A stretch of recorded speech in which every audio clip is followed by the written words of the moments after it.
আমাদের হাতের দ্বারা আমাদের গুনাহ হয়, চোখের দ্বারা গুনাহ হয়, জবানের দ্বারা গুনাহ হয়, অঙ্গ প্রত্যঙ্গের দ্বারা গুনাহ হয়। কবরের জগতে আমাদেরকে যখন রাখা হবে, গুনাহের অঙ্গগুলো যেগুলো আছে সব অঙ্গগুলো থেকে একটা দুর্গন্ধ বাহির হইতে শুরু করবে, একটা দুর্গন্ধ বাহির হইতে শুরু করবে। দুইজন ফেরেশতা আমাদের সামনে হাজির হওয়ার পর বলবে, আল্লাহ, এমন একটা বান্দার সামনে হাজির হইলাম যার শরীরের প্রত্যেকটা অঙ্গ থেকে দুর্গন্ধ আসতেছে, দুর্গন্ধ আসতেছে, কাছে বিরা যাইতেছে না, বয়া যাইতেছে না, দুর্গন্ধ আসতেছে। মুহতারাম হাজিরিন, এমনি করে একজন ফেরেশতা বলবে, হে আমার ভাই, আল্লাহর বান্দাটার সমস্ত শরীর থেকে দুর্গন্ধ আসতেছে, তবে হ্যাঁ, আমার নাকের মধ্যে একটা জায়গা থেকে এই বান্দাটার একটা অংশ আছে, শরীরের একটা অঙ্গ আছে, এই অঙ্গ থেকে সুঘ্রাণ বাহির হইতেছে, এই সুঘ্রাণটা আমার নাকের মধ্যে লাগতেছে। মুহতারাম হাজিরিন, আল্লাহর ফেরেশতাগণ আল্লাহকে ডাক দিয়ে বলবেন, আল্লাহ, আপনার বান্দার প্রত্যেকটা দেহ থেকে, অঙ্গগুলো থেকে গন্ধ আসতেছে, খারাপ গন্ধ আসে, কিন্তু দেহটার মধ্যে এমন একটা অংশ, যে অংশ থেকে একটা সুঘ্রাণ আসতেছে, এমন গ্রাম, যে গ্রামটা হলো জান্নাতি গ্রাম। মুহতারাম হাজিরিন, আল্লাহ পাক এই ফেরেশতাকে অনুমতি দিবেন, দেখো তো আমার বান্দার কোন অঙ্গটা থেকে সুঘ্রাণ আসতেছে। মুহতারাম হাজিরিন, ফেরেশতাটা এবার আল্লাহর বান্দার নিকটবর্তী হয়ে যাবে। নিকটবর্তী হয়ে যাওয়ার পরে দেখবে আল্লাহর বান্দার দুইটা ঠোঁট আছে, এইটা দুইটা ঠোঁট থেকে মেশকে আম্বরের চাইতে আরো ভালো ঘ্রাণ বাহির হইতেছে। ফেরেশতারা আল্লাহকে প্রশ্ন করবে, আল্লাহ, তোমার এই বান্দা দুইটা ঠোঁট দ্বারা কি নেক আমল করলো, যে নেক আমলের কারণে দুইটা ঠোঁট থেকে মেশকে আম্বরের চাইতে আরো ভালো ঘ্রাণগুলো বাহির হইতেছে। আল্লাহ পাক জানায় দিবেন, আমার ফেরেশতারা রে, আমার বান্দাগুলো গভীর রজনীতে, রাত্রির বেলা মাটিতে বৈশা বৈশা কালামের মাহফিল যেখানে হইতো, সুন্দর করে বৈশা বৈশা, নিরিবিলি বৈশা বৈশা, এই দুইটা ঠোঁট দিয়া আমি আল্লাহর প্রশংসা করত। আমার ফেরেশতারা আমার বান্দা যখন মাহফিলে বৈশা সুবহানাল্লাহ বইলা ডাক দিত, আমি আল্লাহর প্রশংসা বর্ণনা করত।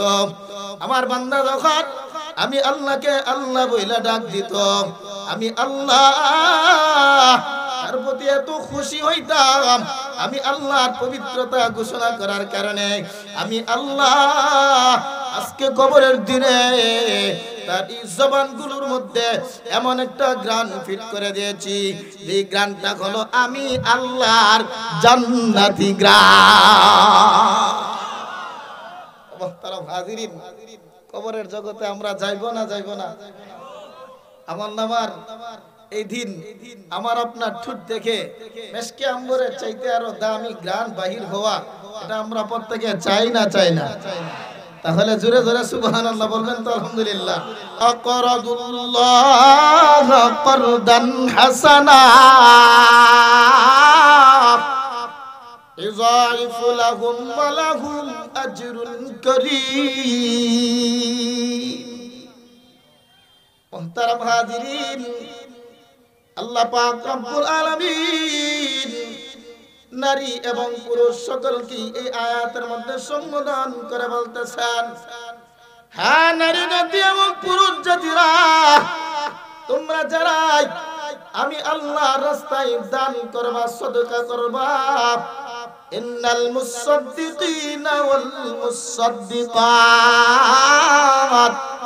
দানশীল নারী এবং দানশীল পুরুষ, দানশীল পুরুষ এবং দানশীল নারী, ওয়া আকরাদুল্লাহ করদান হাসানা, এবং করদে হাসানা দেনেওয়ালা নারী এবং পুরুষ।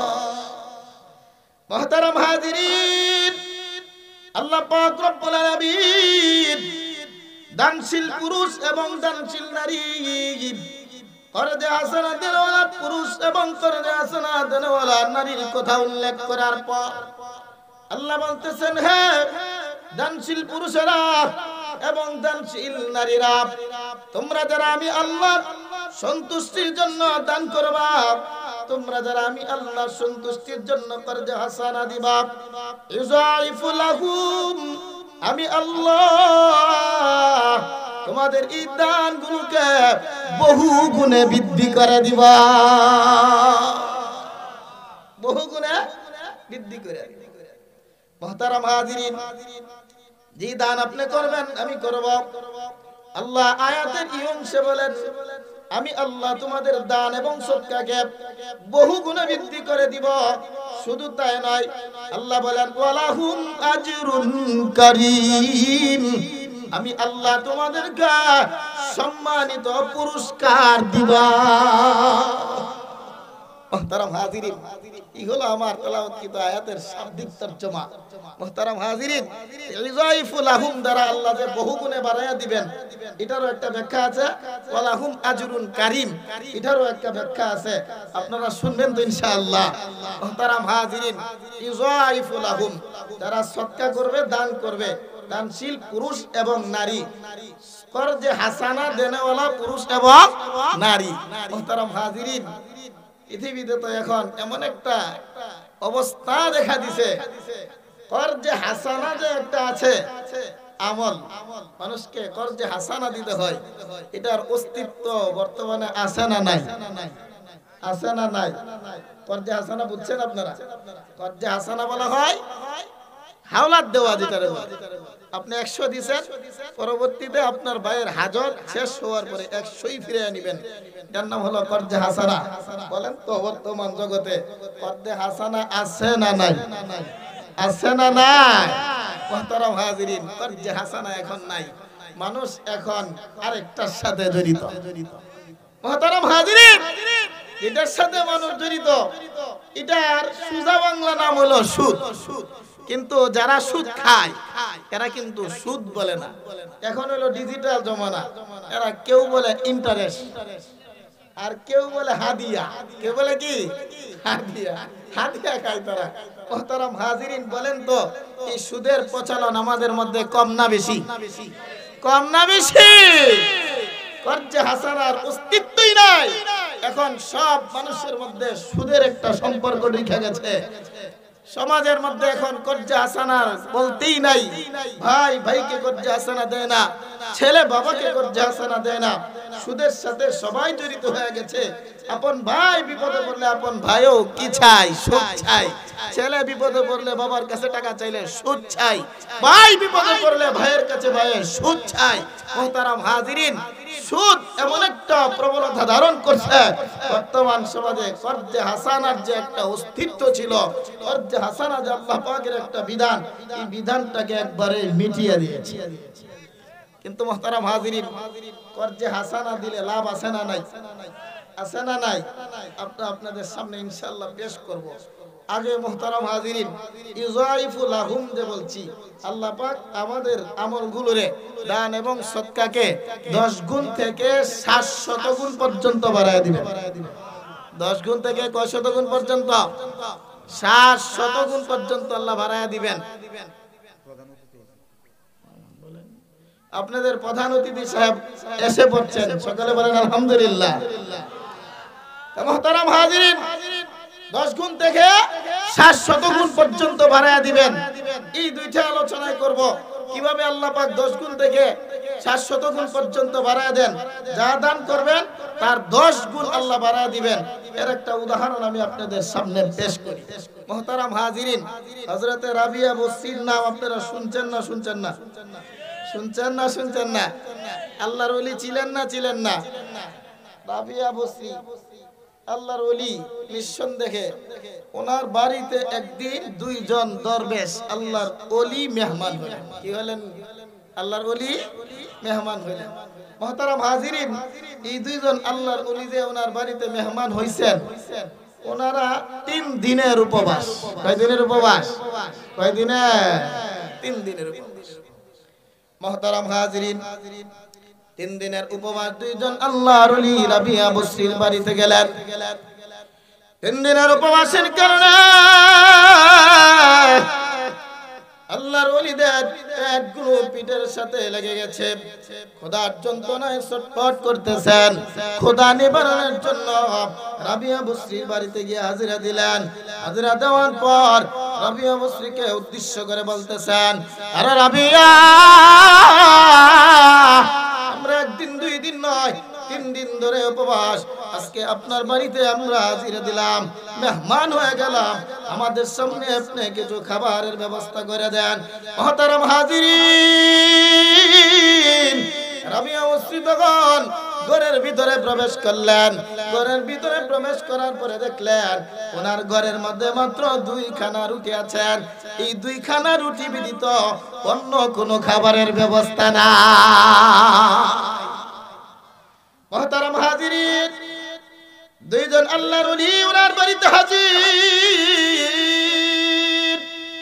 ঘরের ভিতরে মাত্র 2 খানা রুটি, রুটি 2 খানা ব্যতীত খাবার তৈরি করবেন এরকম কোনো ব্যবস্থা নাই, জব নাই, এটা নাই। মুহতারাম হাজিরিন, উনি পেরেশানি পড়ে গেলেন। 1 দিন নয় 2 দিন নয় 3 দিনের উপবাস। আল্লাহর এই 2টা গোলামের সামনে 2টা রুটি পেশ করলে কিভাবে হয়? মুহতারাম হাজিরিন, এরপরেও 2টা রুটিকে নিয়ে আল্লাহ 2 জন বান্দার সামনে হাজির করে দিলেন। আল্লাহর ওলিরা 3 দিনের উপবাস হওয়ার পরেও মাত্র 2 খানা রুটি যখন তাদের সামনে পেশ করা হলো, এরপরেও তাদের ভিতরে একটু সন্তুষ্ট আসলো। 2টা রুটি খাওয়ার পরে যদি পানি খায় আমাদের ক্ষুধাটা একটু নিবারণ হয়ে যাবে। মুহতারাম হাজিরিন, 2 জন আল্লাহর ওলি এবার খানাটা আরম্ভ করবেন, খানাটা আরম্ভ করবেন। এমনি মুহূর্তে রাবিয়ার দরজার সামনে একজন ভিক্ষুক হাজিরা দিলেন। ভিক্ষুক হাজিরা দেওয়ার পরে রাবিয়া বসরিকে উদ্দেশ্য করে বলতেছেন, আরে রাবিয়া, আমি একজন ভিক্ষুক তোমার দরজার সামনে হাজিরা দিলাম। 1 দিন 2 দিন নয়, আমি কিন্তু 4 দিনের উপবাস। কোথাও গেলে কোনো খাবারের ব্যবস্থা আমার হয় না।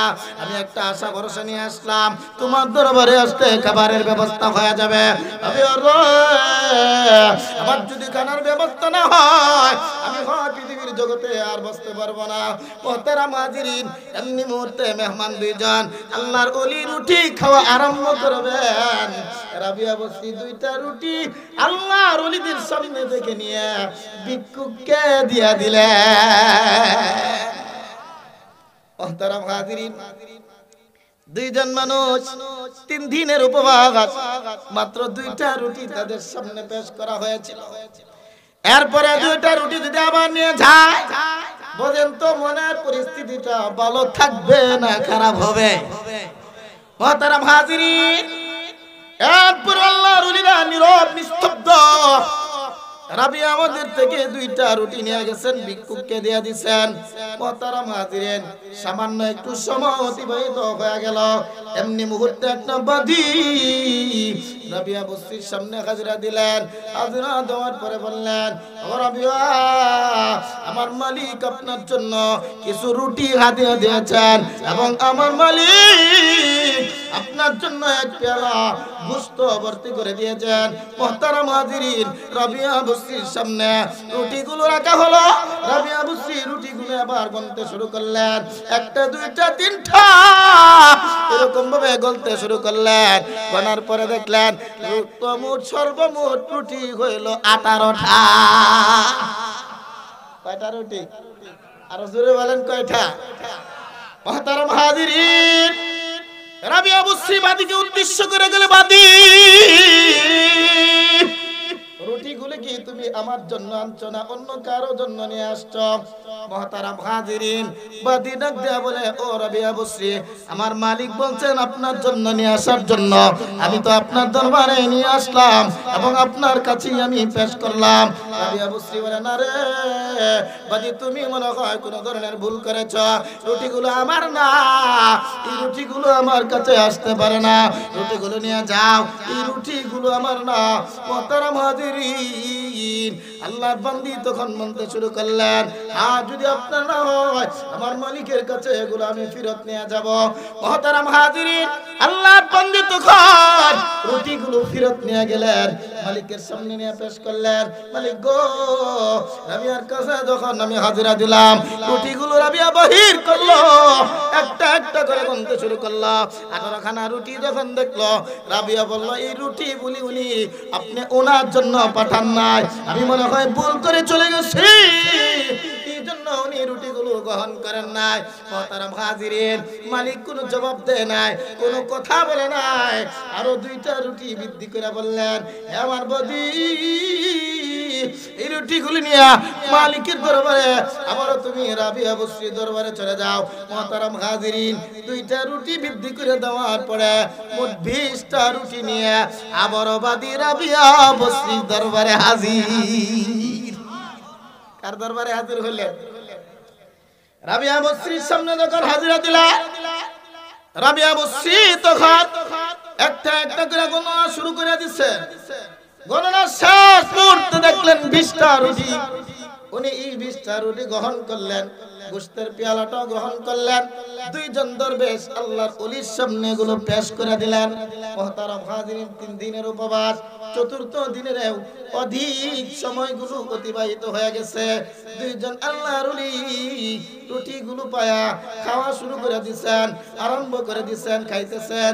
এরপরে ভিতরে ভিতরে কল্পনা করতেছেন, হাই কি ঘটলো, এটার রহস্য কি, অবশ্যই এগুলো প্রশ্ন করতে হবে, রাবিয়ার সামনে থেকে এগুলো উদ্ঘাটন করতে হবে, জানতে হবে, এই ব্যাপারে রাবিয়াকে প্রশ্ন করতে হবে।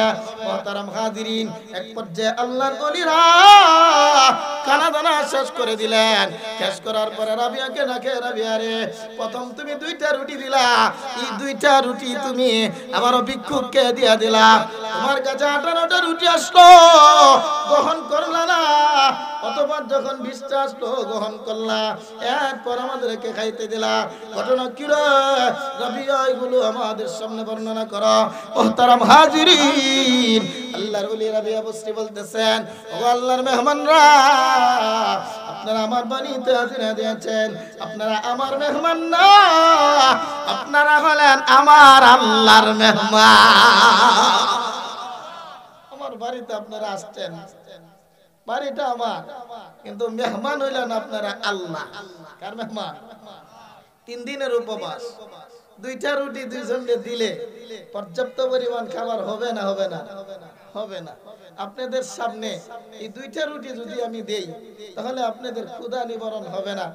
আমি লজ্জিত হয়ে গেলাম, তখন 2টা রুটি আপনাদের সামনে পেশ কইরা আমি আমার ঘরের ভিতরে গিয়া সেজদায় পড়ে গেছি। কই পড়ে গেছি? সেজদায় পড়া আল্লাহরে ডাকছি, আল্লাহ, এই 2টা মেহমান আমার না, 2টা মেহমান আপনার, এই 2টা মেহমানরে যদি ওনাদের মানসম্মত মেহমানদারি না করতে পারি, এটা আমার জন্য লজ্জাজনক। আমি দোয়াটা কইরা দরজার সামনে যখন বাহির হইলাম, তখন দেখলাম একটা ভিক্ষুক আমার দরবারে হাজির। আল্লাহ পবিত্র কোরআনে আপনি বলছেন, ইন্নাল মুসাদ্দিকিনা ওয়াল মুসাদ্দিকাত ওয়া আকরাদুল্লাহা কারদান হাসানা ইযাইফু লাহুম ওয়া লাহুম আজরুন কারীম। আল্লাহ পবিত্র কালামে আপনি বলছেন, যদি আমি একটা দান করে, তাহলে 1-এর বদলে আপনি 10 দিবেন, যদি 2টা দান করি 2-এর বদলে আপনি 20 দিবেন। আমার কাছে যখন রুটি আসলো 18টা আসতে পারে না, এই মেহমানগুলো আমার সামনে হাজির, 2টা রুটি আমি দিয়ে দিলাম, আমাকে আপনি 20টা রুটি দেন, আর এই 20টা রুটি দিয়া আপনার মেহমানদারি আমি করব। আল্লাহ আপনার ওলিদের মেহমানদারি আমি করব, এজন্য রুটির ব্যবস্থা করেন 20টা। কয়টা? মুহতারাম হাজিরিন, ওলিদেরকে বলতেছেন, হে ওলিরা, যখন আমার সামনে রুটি 18টা আসলো, তাহলে বোঝা গেল আমার আল্লাহর ওয়াদা সত্য না। বলেন তো আল্লাহর ওয়াদা সত্য না সত্য না? 1 এ 10 হইলে 2 এ 20, 2 এ 20 হওয়ার কথা 18 হইতে পারে না, এই জন্য আমি গ্রহণ করলাম না। ওলিরা আমার ইয়াকিন হলো আমার আল্লাহ 1 এ 10 বলেছেন, 2 এ 20 বলেছেন। 2টা রুটি আমি দান করেছি, 20টা হওয়ার কথা। 20টার থেকে যদি কম হয় আমার আল্লাহর ওয়াদা ঠিক থাকে না, এই জন্য আমি এগুলো গ্রহণ করি নাই। যখন 20টা আসলো তখন আমি দেখলাম আমার আল্লাহর ওয়াদা সত্য। আল্লাহর ওয়াদা যখন সত্য হয়ে গেল তখন আপনাদের মেহমানদারির জন্য এই সবগুলোই আপনাদের সামনে পেশ করলাম। মুহতারাম হাজিরিন, এই হলো ইযাইফু লাহুম, এর 1 থেকে 10 গুণ বৃদ্ধি করার ব্যাখ্যা। আপনাদের এতটুকুর দ্বারা বুঝলেন তো আল্লাহ 1 এর বদলা 10 দিতে পারে না? পারে না? পারে না? পারে না? মুহতারাম হাজিরিন, আরেকটা তাফসীর হলো আল্লাহ 1 এর বদলি 700 দেন। কয় শত? আরো জোরে বলেন কয় শত? আরো জোরে বলেন কয় শত? 1 এর বদলি 700 দেন। মুহতারাম হাজিরিন, 1 এর বদলে 700 দেন। এর উদাহরণ হলো হযরতে উসমান গনি রাদিয়াল্লাহু তাআলা আনহুর নাম আপনারা শুনছেন না? শুনছেন না? আল্লাহর নবীর প্রিয় সাহাবী হযরতে উসমান গনি রাদিয়াল্লাহু তাআলা আনহু, উনি একজন দানদার দানশীল ব্যক্তিত্ব ছিলেন। নবীজির জন্য ওনার সম্পদগুলো বিসর্জন করে দিয়েছেন, ঈমানের জন্য নিজের সব ধন সম্পদগুলো বিসর্জন করে দিয়েছেন। মুসলমানদের জন্য তিনি নিজের সমস্ত সম্পদগুলো দিতে অনুপ্রস্তুত ছিলেন। মুহতারাম হাজিরিন, হযরত আবু বকর সিদ্দিক রাদিয়াল্লাহু তাআলা আনহুর খেলাফত কাল আরম্ভ হয়ে গেল। আবু বকর সিদ্দিক রাদিয়াল্লাহু তাআলা আনহুর খলিফা। মুহতারাম হাজিরিন, ঘটনাক্রমে তখন মদিনার মধ্যে একটা দুর্ভিক্ষ দেখা দিল। দুর্ভিক্ষের কারণে মদিনার মধ্যে খাদ্য শূন্যতা দেখা দিয়া দিল। কারো ঘরে কোনো ধরনের খাদ্য নাই, খাদ্যের অভাব অনটন আরম্ভ হয়ে গেল। মানুষের মধ্যে হাহাকার আরম্ভ হয়ে গেল, অভাব, কারো ঘরে কোনো ধরনের খাবার নাই। মুহতারাম হাজিরিন, সাহাবারা একত্রিত হয়ে হযরত আবু বকর সিদ্দিক রাদিয়াল্লাহু তাআলা আনহুর সামনে হাজিরা দিলেন। আবু বকর সিদ্দিক, আপনি আল্লাহর কাছে দোয়া করেন আল্লাহ যেন আমাদের এই দুর্ভিক্ষটা দূর করে দেন, খাবারের ব্যবস্থা করে দেন। এই অভাব অনটন গুলো আছে, এই অভাব অনটন যত আল্লাহ দূর করে দেন। মুহতারাম হাজিরিন, আবু বকর সিদ্দিক রাদিয়াল্লাহু তাআলা আনহু সাহাবাদেরকে উদ্দেশ্য করে বললেন, হে আমার বন্ধুরা, আমার সতীররা, আগামী কাল তোমরা আমি আবু বকরের মজলিসে আসবা। আমি আবু বকর তোমাদের জন্য খাবারের আবেদন করব আল্লাহর কাছে। মুহতারাম হাজিরিন, আবু বকর সিদ্দিক রাদিয়াল্লাহু তাআলা আনহু সাহাবীদেরকে যখন বলে দিলেন, আগামী কালকে তোমরা আমার কাছে আসবা। এই রাত্রি যখন হয়ে গেল, হযরত ওমর রাদিয়াল্লাহু, হযরত উসমান গনি রাদিয়াল্লাহু তাআলা আনহু মদিনায় আগমন করলেন। শুধু আগমন না, 1000 উট বোঝাই করে মাল নিয়ে মদিনায় আসলেন। দুর্ভিক্ষ আরম্ভ হয়ে গেছে, কারো বাড়িতে খাবার নাই, খাবারের সংকট, মানুষ একবারে হাহাকারে পড়ে গেছে। এই মুহূর্তে যদি 1000 উট বুঝাই কইরা মাল আসে, মানুষের মধ্যে আনন্দ আসবে না? আসবে না? আর জোরে বলেন আসবে না? আসবে না? মুহতারাম হাজিরিন, সকালবেলা যখন হয়ে গেল, হযরতে উসমান গনি 1000 উট বুঝাই করা মালগুলো গণনা করতে শুরু করলেন। উটগুলো দেখে মালগুলো নামাইতে শুরু করলেন। সারা মদিনায় এলান হয়ে গেল, আল্লাহর নবীর সাহাবীরা আর কোন ধরনের টেনশন নাই। আল্লাহর নবীর সাহাবী উসমান গনি রাদিয়াল্লাহু তাআলা আনহু 1000 উট বোঝাই করে মাল নিয়ে মদিনায় আগমন করেছেন। আমাদের খাবারের ব্যবস্থা কিন্তু এখন হয়ে যাবে। সকালটা হইতে দেরি হয়, সাহাবায়ে কেরাম লাইন ধরে একে একে হযরতে উসমান গনির দরবারে হাজির হইতে দেরি হয় না। মানুষগুলো হযরত উসমান গনি রাদিয়াল্লাহু তাআলা আনহু দরবারে হাজিরা দিলেন। উসমান গনিকে বলতেছেন, ও উসমান, মদিনাতে দুর্ভিক্ষ দেখা দিয়েছে, কারো ঘরে কোনো ধরনের খাবার নাই, এমনি মুহূর্তে আপনি এত বিশাল খাদ্য নিয়ে আমাদের কাছে আগমন করছেন। ওসমান গো, সাহাবাদের মধ্যে এই মালগুলো সামান্য কিছু অল্প মূল্যের বিনিময়ে বিক্রি করে দেন, তাহলে মুসলমান সাহাবীদের বড় উপকার হবে, মুসলিম জাতির বড় উপকার হবে। মুহতারাম হাজিরিন, হযরত উসমান গনি রাদিয়াল্লাহু তাআলা তখন এলান করে দিলেন, হে সাহাবীরা, আমার মালগুলো যে বিক্রি করব, প্রতিটা মাল 1 টাকার মাল 700 টাকার বিনিময়ে বিক্রি করব। 1 টাকার মাল 700 টাকার বিনিময়ে বিক্রি করব। মুহতারাম হাজিরিন, বলেন তো, দুর্ভিক্ষের সময় মানুষের কাছে খাদ্যের অভাব, টাকার অভাব নাই না আছে? নাই না আছে? সকলের কাছে খাদ্যের অভাব। হযরত উসমান গনিকে বলতেছেন, ও উসমান, আমরা তো অভাবের মধ্যে আছি, কারো ঘরে খাবার নাই, টাকা পয়সার সংকটতায় আছি, তাহলে তুমি 1 টাকার মাল 700 টাকায় বেচবা, তাহলে তো কিনাও সম্ভব না, আর দুর্ভিক্ষ দূর করাও সম্ভব। হযরত উসমান ঘোষণা করলেন, না, আমার মালগুলো যদি 1 টাকার মাল 700 পর্যন্ত না হয় আমি বিক্রি করব না, কারো কাছে বিক্রি করব না। বুঝেন, সাহাবাদের মধ্যে পেরেশান, বাড়বো না কমবো, বাড়বো না কমবো, সকালের মধ্যে পেরেশানি আরো বাড়ছে।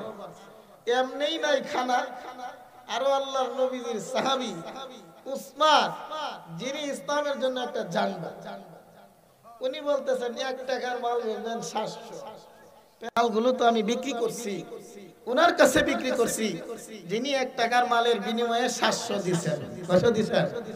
700। সাহাবায়ে কেরাম মাল নেওয়া আরম্ভ করছেন। হযরত আব্দুল্লাহ ইবনে আব্বাস রাদিয়াল্লাহু তাআলা আনহু পরের দিন সকালে ঘোষণা দিলেন। কি ঘোষণা শুনবেন? আব্দুল্লাহ ইবনে আব্বাস বলে, মদিনার মানুষেরা, রাত্রিবেলা যখন আমি আব্দুল্লাহ ইবনে আব্বাস ঘুমাইলাম, এমনি মুহূর্তে আমি ঘুমের মধ্যে দেখলাম মদিনার নবী মুহাম্মাদুর রাসূলুল্লাহ সাল্লাল্লাহু আলাইহি ওয়াসাল্লাম পেরেশান হয়ে দৌড়তে শুরু করলেন। নবী যখন দৌড়তে শুরু করলেন, আমি নবীজিকে পিছনের দিক দিয়ে ডাকলাম, ওগো নবীজি দাঁড়ান, আমি আব্দুল্লাহ ইবনে আব্বাস আপনার সাথে কথা বলতে চাই, আপনি এত পেরেশান হয়ে কেন দৌড়তেছেন? ওগো নবীজি দাঁড়ান, আপনাকে অনেক দিন হয়ে দেখি না, দাঁড়ান সামান্য একটু সময় আপনার সাথে কথা বলি। মুহতারাম হাজিরিন, আল্লাহর নবীজি আব্দুল্লাহ ইবনে আব্বাসকে বললেন, আব্দুল্লাহ ইবনে আব্বাস, আমি কেন দৌড়ি রে? আমি দৌড়তেছি, আমার আল্লাহ আমাকে ঘোষণা দিয়েছেন, আমি আল্লাহ উসমানকে কোন জান্নাতটা দান করেছি, এই জান্নাতের ভিতরে কি কি নিয়ামত রয়েছে, নবী গো আপনাকে আমি দাওয়াত দিলাম, উসমানের জান্নাতটা দেখে যা। উসমান যে গতকালকে দান করছে, এই দানের কারণে আমি আল্লাহ উসমানের জন্য একটা জান্নাত বরাদ্দ করেছি, আর জান্নাত দেখার জন্য আপনাকে আমি দাওয়াত দিলাম। মুহতারাম হাজিরিন, নবীজি আব্দুল্লাহ ইবনে আব্বাসকে বলতেছেন, এ আব্দুল্লাহ ইবনে আব্বাস, আমার থামায়ো না, আল্লাহ উসমানকে পুরস্কার স্বরূপ যে জান্নাত দিবেন, এই জান্নাত দেখার জন্য আমি যাইতেছি, এই জান্নাত দেখতে দেরি করা যায় না, এজন্য পেরেশান হইয়া দ্রুত গতিতে আল্লাহর দেওয়া পুরস্কার জান্নাতের দিকে দৌড়তেছি। তো মুহতারাম হাজিরিন, এখানে যারা আপনারা আছেন, আল্লাহর তৈরি জান্নাতে যেতে চান না চান না? দেখি কে কে চান? সকলেই জান্নাতে যাবেন, সব জান্নাতে যাবেন, আল্লাহর জান্নাতের মালিক সকলেই হইতে চান। একটু আমলের দরকার, এর দরকার। হযরত উসমান গনি রাদিয়াল্লাহু তাআলা আনহুকে আল্লাহ জান্নাত দিবেন, এমনি দিবেন না আমলের কারণে দিবেন? ওয়ালাহুম আজরুন কারীম। এর তাফসীরে লেখছেন, আল্লাহ পাক দানশীল নারী এবং পুরুষ যারা আছে এদেরকে আল্লাহর তৈরি জান্নাত আল্লাহ দান করবে। তো মুহতারাম হাজিরিন, হযরত উসমান ঘোষণা দেয়, সাহাবীরা আমার দরবার পরিত্যাগ কইরো না, আসো তোমরা সকলে আমার দরবারে আসো। আমার 1000 বোঝাই কি তো উটের মালগুলো যেগুলো আছে সকলে বিনামূল্যে নিজেদের প্রয়োজন অনুযায়ী নিয়ে যাও। মুহতারাম হাজিরিন, যখন বললেন নিজেদের যতটুকু প্রয়োজন অনুযায়ী সকলেই নিয়ে যাও, কোনো মূল্যের প্রয়োজন নাই। প্রশ্ন সাহাবীদের মধ্যে জাগবে না জাগবে না জাগবে না জাগবে না? সাহাবায়ে কেরাম হযরত উসমান গনিকে প্রশ্ন করেন, আপনি আগে ঘোষণা দিয়েছেন 1 টাকার মাল বলবেন 700, এখন আবার বলতেছেন সব মাল প্রত্যেকের প্রয়োজন অনুযায়ী নিয়ে যাব, তাহলে এটা কেমনে? এখন তো একবারে বিনামূল্যে, তাহলে তো আপনার ঘোষণার সাথে মিল হইল না। মুহতারাম হাজিরিন, হযরত উসমান ঘোষণা দিলেন, আল্লাহর নবীর সাহাবীরা আমি ঘোষণা দিয়েছিলাম আমার মালগুলো তার কাছে বিক্রি করব, যে 1 টাকার মাল 700 টাকা দিবে, নচেত আমার মালগুলো বিক্রি করব না, এই মূল্য পাইলেই আমি বিক্রি করব। সাহাবীরা এবং ঘোষণা দিলাম প্রত্যেকের অনুযায়ী বিনামূল্যে মালগুলো নিয়ে যাও। এই ঘোষণা দেওয়ার অর্থ কি? আমার সাহাবীরা রে, এই ঘোষণাটা হলো আমি উসমান আমার মালগুলো এমন একজনের কাছে বিক্রি করছি যিনি 1 টাকার মালের বিনিময়ে 700 দিবে। মুহতারাম হাজিরিন, হযরত উসমান বলতেছেন আমি আমার মালগুলো ওনার কাছেই বিক্রি করছি যিনি 1 টাকার মালের বিনিময়ে 700 দিবেন। কত দিবেন? 700।